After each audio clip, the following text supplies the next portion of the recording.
Estudio 2. La existencia establecida de un Creador supremo e inteligente.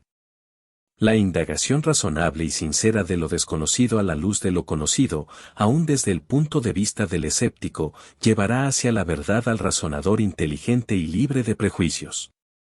A pesar de todo, es evidente que sin una revelación directa acerca de los planes y propósitos divinos, los hombres tan solo podrían aproximarse a la verdad, llegando a conclusiones indefinidas. No obstante, hagamos a un lado la Biblia por un momento y escudriñemos las cosas bajo el punto de vista de solo la razón. Quien a simple vista o con un telescopio dirigiere su mirada al firmamento para en él contemplar la inmensidad de la creación, su simetría, belleza, orden y diversidad, y aún dudara que el Creador de todo esto es infinitamente superior tanto en sabiduría como en poder, o quien siquiera por un momento supusiera que todo esto se debe a la casualidad, una de dos, o ha perdido la facultad de razonar, o la desconoce hasta el grado de, según la opinión de la Biblia, ser considerado como un insensato. Esto es, el que no tiene raciocinio, o el que no hace uso de él. De todas maneras, y como debe convenir toda persona de inteligencia y raciocinio, sea como sea esa parte de la Biblia es verídica, puesto que es una verdad indiscutible que los efectos deben ser producidos por causas competentes. Sin ir muy lejos, vemos que cada planta y cada flor presentan volúmenes de pruebas sobre este tema. Su intrincada construcción, su forma y tejido tan infinitamente bellos, todo esto habla de una sabiduría y habilidad superiores a las humanas. Cuán corto de vista es el individuo que se jacta de poseer talento e ingenio, y que no obstante admite el absurdo de atribuir a la casualidad solamente lo regular, uniforme y armonioso de la naturaleza, que reconoce las leyes de ésta al mismo tiempo que niega la existencia del autor de dichas leyes. Algunos de los que niegan la existencia de un inteligente creador, alegan que la naturaleza es el único Dios, y que de ella proceden todos los desarrollos de forma animal y vegetal, por medio de un proceso de evolución sin ser ordenado por la inteligencia, sino, según ellos dicen, gobernado por la ley de la supervivencia del más apto. Semejante teoría carece de pruebas, porque mirando a nuestro alrededor, nos damos cuenta de que toda criatura es de una naturaleza fija que no evoluciona a una más elevada, y aun cuando los que sostienen esa teoría han hecho repetidos esfuerzos, nunca han logrado mezclar diferentes especies ni producir una nueva variedad fija. No se puede presentar un solo ejemplo de que una clase haya sido cambiada en otra. Aunque hay peces que pueden servirse de sus aletas para volar un momento fuera del agua, y ranas que cantan, no se ha sabido que se hayan convertido en pájaros, y a pesar de que algunos animales tienen un leve parecido al hombre, falta totalmente la evidencia de que el hombre haya evolucionado de tales criaturas.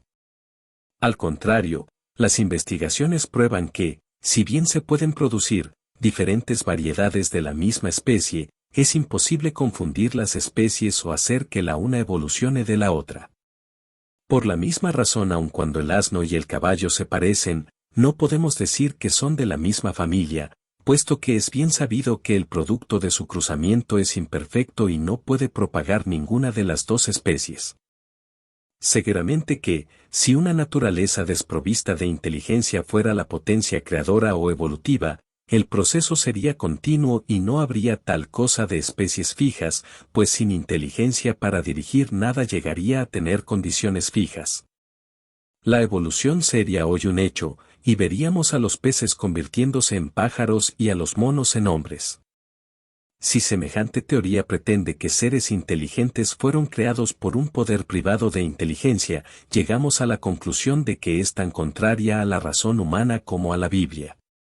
Una teoría que presenta la creación, con la excepción de la creación del hombre, como por medio de un proceso de evolución, y a la que no le vemos serias objeciones, en sustancia, es como sigue: da por sentado que las diferentes especies presentes son fijas e inalterables en lo que respecta a su naturaleza y a su clase, y que aun cuando la naturaleza presente puede ser desarrollada a un grado más elevado, hasta la perfección, las especies o naturalezas serán siempre las mismas.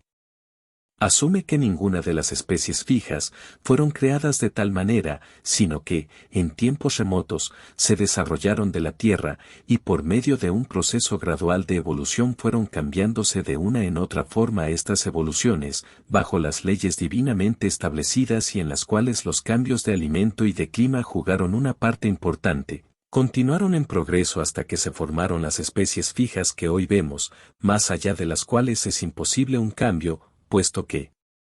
según todas las apariencias, se ha alcanzado el propósito final del Creador en este aspecto. Aun cuando cada una de las diferentes familias de plantas y de animales están en condiciones de mejorar o de degenerar, ninguna es susceptible de cambio, ni puede producir otras familias o clases. Cierto es que cada una de ellas puede alcanzar la perfección de su propia naturaleza fija, pero después de que el designio divino en cuanto a su naturaleza se haya cumplido, otros cambios en este respecto son imposibles. Se dice que las plantas y los animales originales, de los que se desprenden las presentes variedades fijas, fueron extinguidos desde antes de la creación del hombre. Algunos esqueletos y fósiles de animales ya desaparecidos, que se han encontrado debajo de la corteza terrestre, favorecen tal idea. Esta teoría no hace a un lado ni rechaza lo que enseña la Biblia con respecto a la creación del hombre que, según esta fue directa y perfecta, a la imagen mental y moral de su Hacedor, no siendo desarrollada por medio del proceso de evolución probablemente común a los demás seres de la creación. El punto de vista anterior no invalida, sino más bien corrobora, la afirmación de la Biblia al efecto de que la naturaleza, tal cual hoy existe, ha sido ordenada por un ser inteligente, quien fue su primera causa.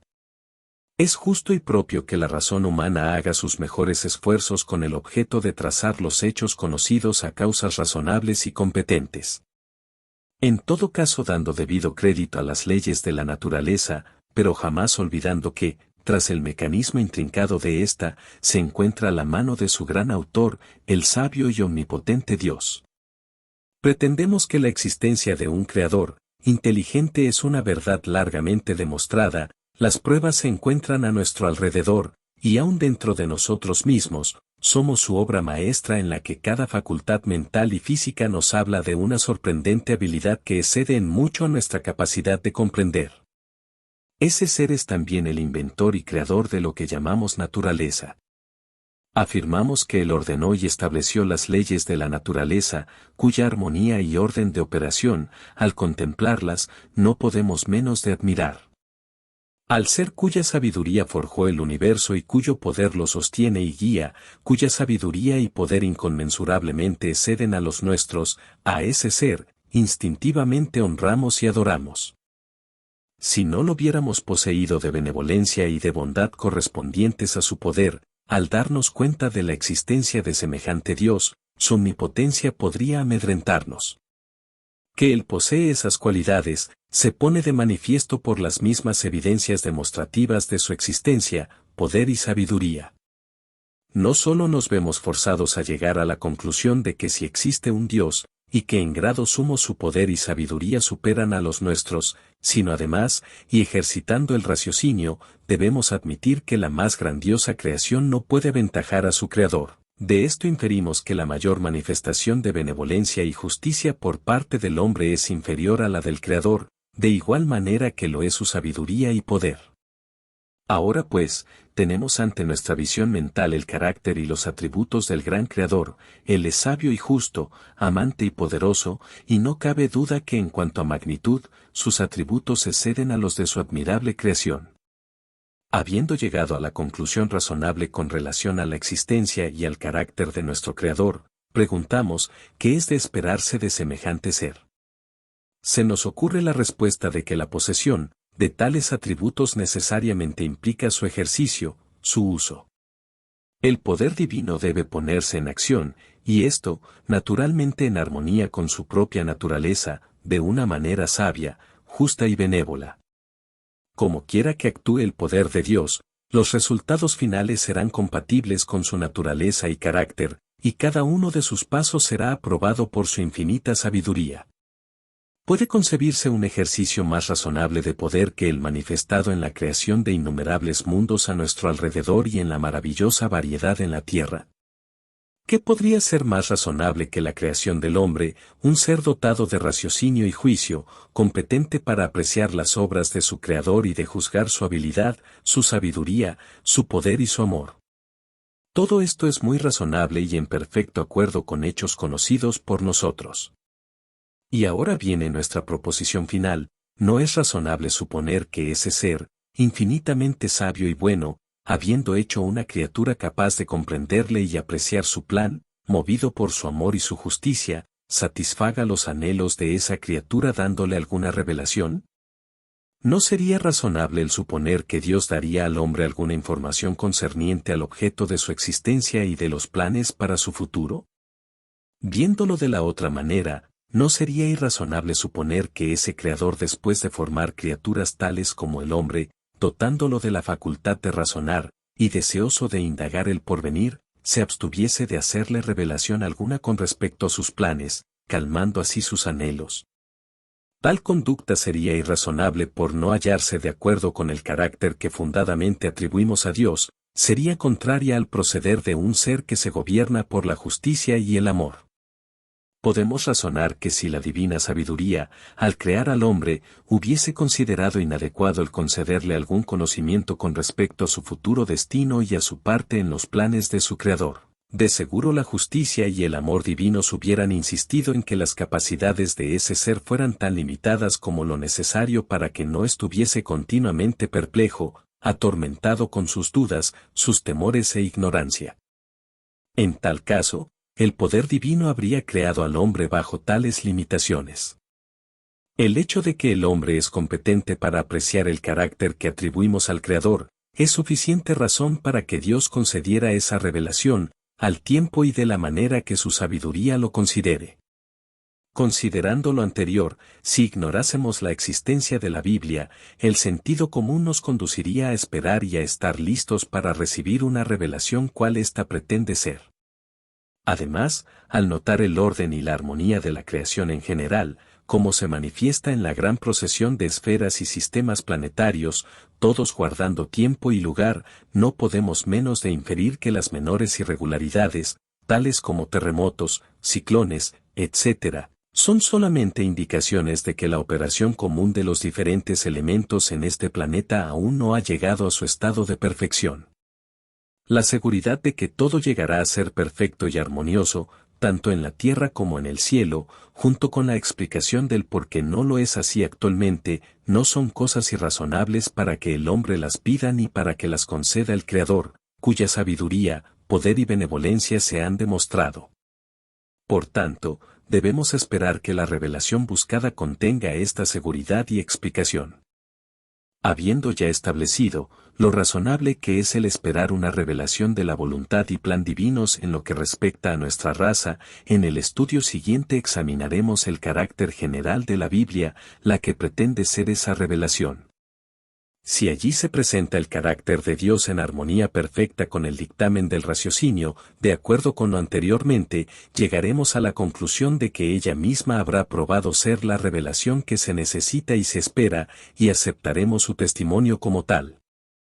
Si sus enseñanzas proceden de Dios, al entenderlas plenamente hemos de encontrarlas en completo acuerdo con su carácter, el cual la razón nos asegura que es perfecto en sabiduría, justicia, amor y poder. En la página oficial de los estudiantes de la Biblia del Noreste de Indiana puede encontrar algunos escritos en PDF del hermano Russell en español. Oprima el botón con la opción Español. Luego prima la opción de lectura en línea.